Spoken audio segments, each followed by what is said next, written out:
اس video میں انبیاء اور رسل کی تاریخ بتائی اور دکھائی جائے گی۔ یہ منظرنامہ زمین پر پہلے انسان اور نبی حضرت آدم علیہ السلام سے لے کر حضور نبی اکرم و افضل و آخر الزماں صلی اللہ تعالی علیہ وآلہ وسلم کی ولادت پاک تک کا مختصر زمانی سفر ہے۔ حضرت آدم علیہ السلام پہلے انسان اور نبی اور سب انسانوں کے باپ ہیں، اور ان کی زوجہ محترمہ حضرت حوا رضی اللہ عنہا ہے، جو کہ تمام انسانوں کی ماں اور روئے زمین پر پہلی خاتون ہے۔ حضرت آدم علیہ السلام اور حضرت حوا رضی اللہ عنہا کی زمین پر آمد سے متعلق کوئی متفقہ رائے موجود نہیں، لیکن بعض تاریخ دانوں کے مطابق یہ واقعہ 90 صدیوں پہلے کا ہے۔ اسی طرح آپ دونوں کے مقام نزول کا بھی علم نہیں ہے۔ حابیل اور قابیل حضرت آدم علیہ السلام کے بیٹے تھے۔ قابیل نے کسی تنازع پر اپنے بھائی حابیل کو قتل کر دیا۔ اس واقعے کو قرآن پاک میں بھی بیان کیا گیا ہے۔ یہ تاریخ انسانی کا پہلا قتل ہے، اور علماء کرام کے مطابق قیامت تک ہونے والے ہر قتل کے گناہ کا ایک حصہ قابیل کو ملتا رہے گا، جیسا کہ ہر برائی کا ایک حصہ اس شخص کو ملتا ہے جس نے اس برائی کا آغاز کیا ہو۔ حضرت ادریس علیہ السلام کی آمد۔ مورخین کے مطابق حضرت آدم علیہ السلام اور حضرت ادریس علیہ السلام کے درمیان 380 سال کا فصل ہے۔ حضرت ادریس علیہ السلام قلم کا استعمال کرنے والے پہلے انسان تھے، شاید اسی لیے ان کا نام ادریس ہے، جس کے معنی ہے درس دینے والا۔ حضرت نوح علیہ السلام پہلے رسول ہیں۔ بعض مورخین کے مطابق آپ علیہ السلام کا زمانہ حضرت آدم علیہ السلام سے 1600 سال بعد کا ہے۔ قرآن کریم کے مطابق اللہ تعالیٰ نے آپ کو 950 برس کی عمر عطا کی۔ اللہ تعالیٰ نے آپ کو انسانوں کی اصلاح کے لیے مبعوث فرمایا، لیکن ایک طویل عرصہ دعوت و تبلیغ کے باوجود لوگوں نے آپ علیہ السلام کی تکذیب کی، جس کے نتیجے میں اللہ تعالیٰ نے اس قوم پر پانی کا عذاب بھیجا۔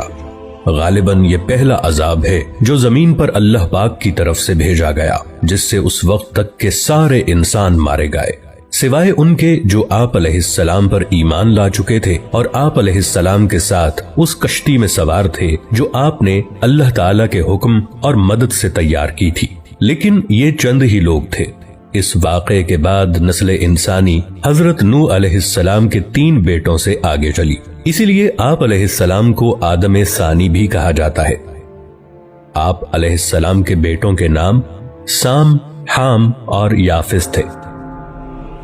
حضرت نوح علیہ السلام کے بیٹوں کی نسل سے جو قومیں وجود میں آئیں، وہ بھی بالآخر گناہوں اور بری باتوں میں ملوث ہو گئیں۔ ان میں سے ایک قوم کی طرف اللہ تعالیٰ نے حضرت ہود علیہ السلام کو بھیجا، جس کا ذکر قرآن پاک میں موجود ہے۔ لیکن پھر وہی ہوا، اس قوم نے سرکشی کی اور آپ علیہ السلام کی مخالفت کی، جس کی وجہ سے ان کو بھی اللہ تعالیٰ کی طرف سے عذاب نے آ لیا۔ حضرت ہود علیہ السلام کے ساتھ جو لوگ بچے، ان سے قوم سمود وجود میں آئی، لیکن رفتہ رفتہ وہ بھی گمراہ ہو گئے۔ تو اللہ تعالیٰ نے حضرت صالح علیہ السلام کو ان کی طرف نبی بنا کر بھیجا، لیکن اپنے سے پہلوں کی طرح انہوں نے بھی اپنے نبی کا انکار کیا اور مطالبہ کیا کہ اگر آپ اللہ کے نبی ہیں تو کوئی معجزہ دکھائیں۔ آپ علیہ السلام نے اللہ سے دعا کی، جس سے ان کی آنکھوں کے سامنے پہاڑ کی چٹان سے ایک اونٹنی برآمد ہوئی، لیکن انہوں نے اس معجزے کو دیکھ کر ایمان لانے کی بجائے اس واقعے کو جادو کہہ کر رد کر دیا اور اپنی غلطی پر بضد رہے، تو ان کو بھی عذاب نے آ لیا اور نیست و نابود کر دیے گئے۔ اس دور کو قبل از ابراہیم علیہ السلام کہتے ہیں۔ اس دور کی مستند تاریخ موجود نہیں ہے۔ حضرت ابراہیم علیہ السلام تقریباً 2200 قبل مسیح عراق میں پیدا ہوئے۔ آپ علیہ السلام کو انبیاء کا باپ کہا جاتا ہے کہ آپ علیہ السلام کی نسل سے ہی بعد کے تمام انبیاء کا ظہور ہوا۔ آپ کی قوم بت پرست تھی اور ان کے سردار کا نام نمرود تھا۔ وہ آپ علیہ السلام کی توحید کی دعوت و تبلیغ کی وجہ سے آپ علیہ السلام کا سخت مخالف تھا۔ اسی دشمنی کے سبب اس نے آپ کو آگ میں ڈالنے کا حکم دیا۔ جب آپ علیہ السلام کو آگ میں ڈالا گیا تو وہ اللہ کے حکم سے ٹھنڈی ہو گئی اور آپ علیہ السلام کو کوئی نقصان نہیں پہنچا۔ یہ واقعہ قرآن پاک میں موجود ہے۔ آپ علیہ السلام کی 2 بیویاں تھیں، ان سے 2 بیٹے پیدا ہوئے اور وہ دونوں نبی تھے۔ حضرت حاجرہ رضی اللہ عنہا سے حضرت اسماعیل علیہ السلام اور حضرت سارہ رضی اللہ عنہا سے حضرت اسحاق علیہ السلام۔ اس دور کو بعد از ابراہیم علیہ السلام کہتے ہیں۔ اس دور کی کچھ تاریخ موجود ہے اور اسے انگلش میں پوسٹ ابراہم ایرا کہتے ہیں۔ حضرت ابراہیم علیہ السلام کے بھتیجے حضرت لوط علیہ السلام کو اللہ تعالیٰ نے ایک قوم کی طرف بھیجا جو کہ فحش کاموں میں مبتلا تھی۔ آپ علیہ السلام نے بہت چاہا کہ وہ لوگ غلط اور غلیظ کاموں سے باز آ جائیں، لیکن انہوں نے آپ علیہ السلام کی بات نہیں مانی اور وہ بھی ماضی کی قوموں کی طرح اللہ تعالیٰ کے غیظ و غضب کا شکار ہو گئے۔ حضرت اسحاق علیہ السلام اللہ کے نبی تھے، لیکن ان کے متعلق مزید تفاصیل نہیں پائی جاتی، سوائے اس بات کے کہ یہ حضرت یعقوب علیہ السلام کے والد تھے۔ حضرت اسماعیل علیہ السلام حضرت ابراہیم علیہ السلام کے بیٹے اور حضرت اسحاق علیہ السلام کے بھائی تھے۔ حضرت ابراہیم علیہ السلام نے اللہ کے حکم سے حضرت اسماعیل علیہ السلام کو مکہ کی سرزمین میں لا کر آباد کیا۔ مکہ جہاں سب سے پہلے حضرت آدم علیہ السلام نے اللہ کا گھر یعنی کعبہ بنایا تھا، اب ہزاروں سال بعد اللہ تعالیٰ نے حضرت اسماعیل علیہ السلام کے ذریعے اس گھر کو دوبارہ آباد کروایا۔ حضرت یعقوب علیہ السلام حضرت اسحاق علیہ السلام کے بیٹے تھے۔ ان کا لقب اسرائیل تھا۔ اسرائیل کے معنی اللہ کا بندہ ہے۔ آپ علیہ السلام کی متعدد بیویاں تھیں جن سے اللہ تعالیٰ نے انہیں 12 بیٹے عطا فرمائے۔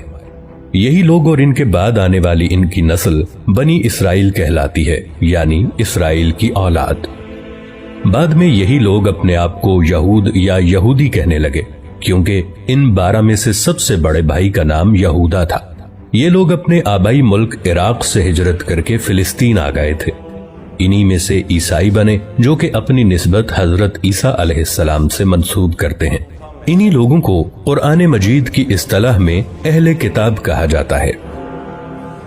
ان 12 بھائیوں میں سے سب سے چھوٹے بھائی کا نام یوسف علیہ السلام تھا۔ یہ اللہ کے نبی تھے اور بہت حسین و جمیل تھے۔ حضرت یعقوب علیہ السلام حضرت یوسف علیہ السلام سے بہت محبت کرتے تھے۔ یہ چھوٹے بچے سے فطری لگاؤ تھا، لیکن دوسرے بھائیوں کو یہ بات بری لگنے لگی اور وہ حضرت یوسف علیہ السلام سے حسد کرنے لگے۔ اسی حسد اور بغض و عناد نے انہیں اپنے بھائی یوسف علیہ السلام کے قتل پر آمادہ کر دیا، لیکن قتل پر سارے متفق نہ ہوئے، اس لیے انہوں نے یوسف علیہ السلام کو ایک کنویں میں پھینک دیا۔ اس کنویں کے پاس سے کوئی قافلہ جا رہا تھا۔ انہوں نے پانی کے لیے اپنا ڈول کنویں میں ڈالا تو حضرت یوسف علیہ السلام اس ڈول کی رسی کو پکڑ کر باہر آ گئے۔ قافلے والے یوسف علیہ السلام کو کسی کا بھاگا ہوا غلام سمجھ کر اپنے ساتھ مصر لے گئے اور وہاں آپ علیہ السلام کو ایک غلام کی حیثیت سے بیچ دیا۔ آپ کا خریدار حکومت مصر کا ایک اعلیٰ عہدیدار تھا۔ اس نے جلد ہی آپ علیہ السلام کی ذہانت و فطانت کو جانچ لیا اور اپنے محل میں اپنے خادم خاص کی حیثیت سے رکھ لیا۔ آپ علیہ السلام اسی محل میں جوان ہوئے اور اللہ نے آپ کو نبوت عطا فرمائی۔ اس عہدیدار کو عزیز مصر کہا جاتا ہے۔ اس کی بیوی زلیخا نے آپ علیہ السلام پر عصمت دری کا جھوٹا الزام لگا کر آپ علیہ السلام کو جیل بھجوا دیا۔ آپ علیہ السلام نے 7 سال جیل میں گزارے، لیکن جیل میں بھی دوسرے قیدیوں کی تعلیم و تربیت کرتے رہے۔ پھر مصر کے بادشاہ کو ایک خواب آیا تو اس کے مشیر نے کہا کہ وہ ایک شخص کو جانتا ہے جو کہ اس خواب کی صحیح تعبیر بتا سکتا ہے۔ آپ علیہ السلام کو جیل سے محل میں لایا گیا۔ آپ علیہ السلام نے بادشاہ کے خواب کی عقلی اور منطقی تعبیر بتا دی، جس سے وہ بہت متاثر ہوا۔ اس بادشاہ نے آپ علیہ السلام کو اپنا مشیر خاص مقرر کر لیا اور بادشاہ نے آپ علیہ السلام کی تمام داستان سنی اور آپ علیہ السلام کو کہا کہ آپ اپنے سارے خاندان کو فلسطین سے مصر لے آئیں اور یہاں سب امن و سکون سے رہیں۔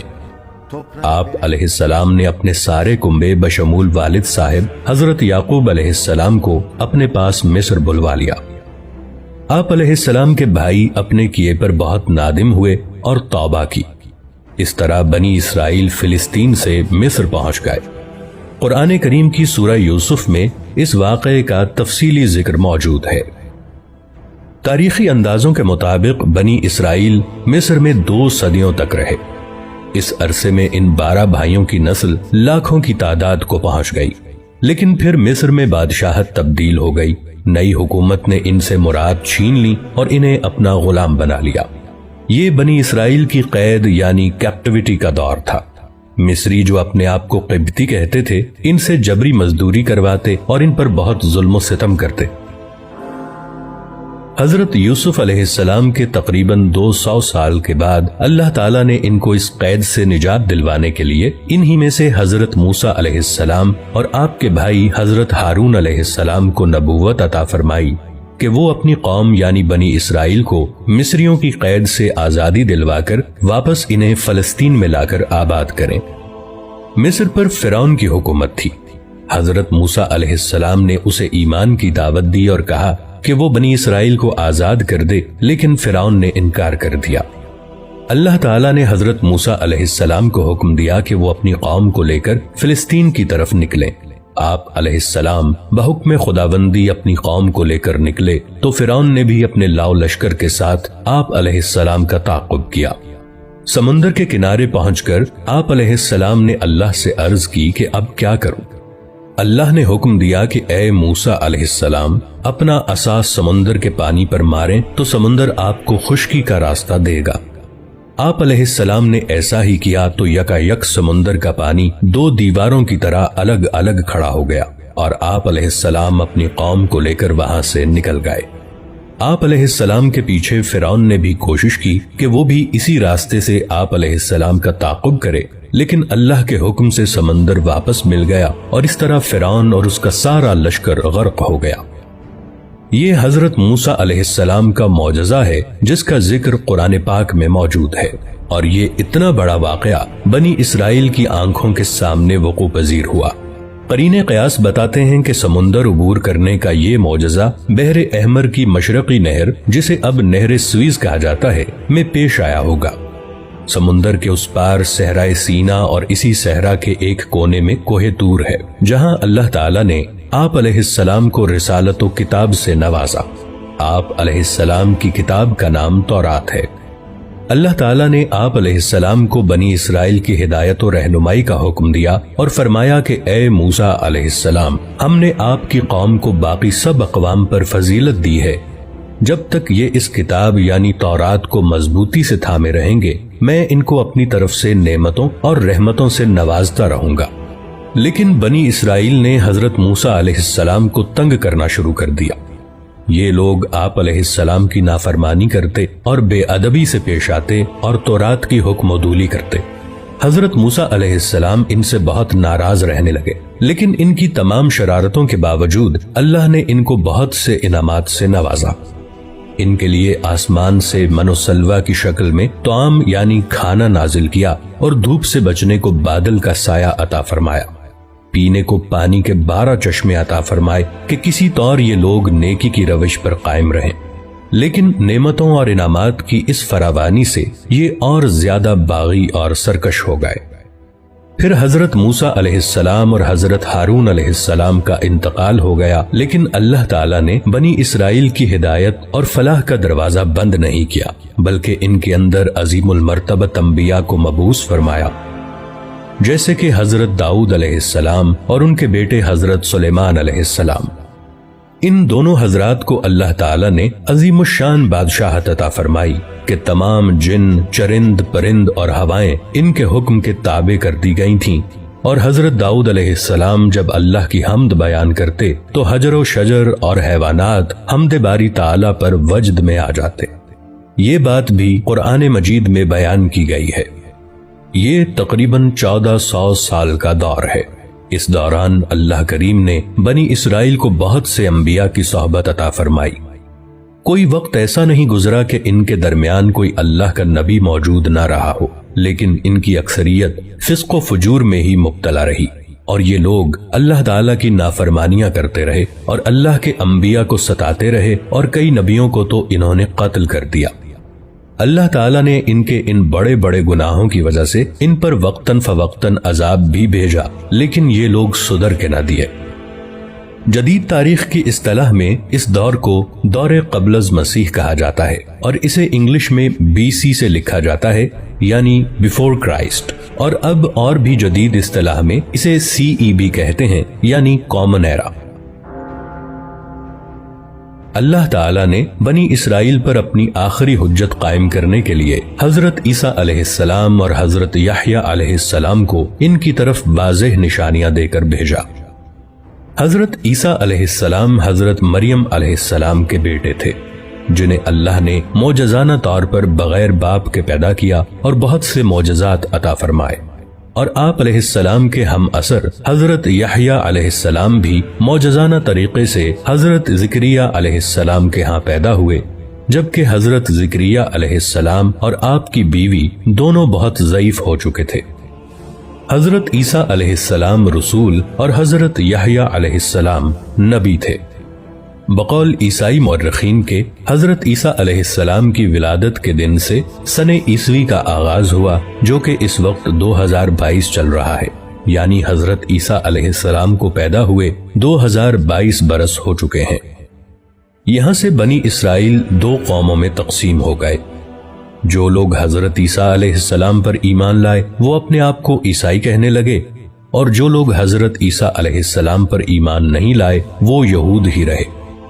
جس جماعت یعنی یہود نے آپ کا انکار کیا، انہوں نے آپ علیہ السلام کی والدہ حضرت مریم علیہ السلام کو بہت برا کہا اور حضرت عیسیٰ علیہ السلام کو قتل کرنے کا منصوبہ بنایا، لیکن اللہ تعالیٰ نے ان کے اس اقدام سے پہلے ہی حضرت عیسیٰ علیہ السلام کو زندہ آسمان پر اٹھا لیا۔ حضرت عیسیٰ علیہ السلام کے آسمان پر اٹھائے جانے کے تقریباً 250 سال کے بعد اصحاب کہف کا مشہور واقعہ پیش آیا۔ یہ لوگ امیر و کبیر گھرانوں کے کچھ نوجوان تھے۔ یہ حضرت عیسیٰ علیہ السلام کے دین پر ایمان لے آئے تو وقت کی حکومت اور جو لوگ حضرت عیسیٰ علیہ السلام پر ایمان نہیں لائے تھے یعنی یہود نے ان پر تشدد کرنا چاہا، لیکن یہ لوگ شہر سے فرار ہو کر باہر جنگل میں ایک غار میں چھپ گئے۔ اس غار میں اللہ تعالیٰ نے ان پر نیند طاری کر دی اور یہ اس غار میں کئی سال تک سوتے رہے۔ اس کا پورا ذکر قرآن مجید کی سورہ کہف میں موجود ہے۔ They are known as 7 sleepers in the books of Christianity۔ حضرت عیسیٰ علیہ السلام کے آسمان پر چلے جانے کے بعد 571 عیسوی میں اللہ کریم نے حضور صلی اللہ علیہ وآلہ وسلم کو انسانوں پر اتمام حجت کے لیے بھیجا۔ حضور سیدنا و نبینا حضرت محمد صلی اللہ علیہ وآلہ وسلم بن عبداللہ بن عبد المطلب مکہ کی سرزمین میں حضرت اسماعیل علیہ السلام بن ابراہیم علیہ السلام کی نسل میں قبیلہ قریش کے خاندان بنو ہاشم کے ہاں جناب عبداللہ بن عبد المطلب اور ان کی زوجہ حضرت آمنہ بنت وہب کے ہاں پیدا ہوئے۔ اس دن سے لے کر آج تک نور محمدی کی کرنیں ساری دنیا کو منور کر رہی ہیں اور قیامت تک کرتی رہیں گی انشاءاللہ۔